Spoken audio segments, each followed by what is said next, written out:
Grazas, Patricia. Máis historias deste día. Un gato ourensán viaxa ata Moscova. Mikits, un divertido personaxe de banda deseñada concibido na Limia, triunfa entre os lectores rusos e próximamente será traducido tamén ao inglés para viaxar aos Estados Unidos. Unha proba de que a creatividade galega traspasa fronteiras.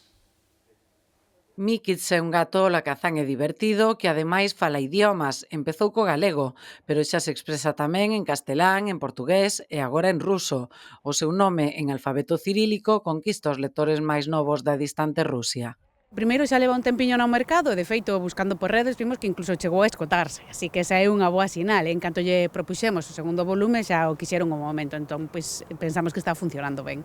Buscamos as claves do éxito, como chegar a un público aparentemente distante desde o punto de vista cultural. É unha historia, por un lado, cómica, que os nenos pois sempre lles vai encaixar, non? Algo divertido, e ademais é unha historia que trata de maxia, de bruxas, que no folclore ruso pois tamén algo, igual que en Galicia, é algo moi popular, e o protagonista é un gato, que eu creo que non falla nunca, non? O éxito confirma a filosofía desta parella que en plena pandemia apostou por un editorial, Antela, 100% galega e asentada no rural. Iso tamén é algo que nos enorgullece, que é unha historia feita, como dicía a miña compañeira, dende o rural, dende Vilar de Barrio, e en galego, que pode chegar a calquer parte do mundo, que o idioma non é un impedimento hoxe en día. En 2027 publicarase en inglés para distribuir nos Estados Unidos e en Australia, o outro lado do mundo.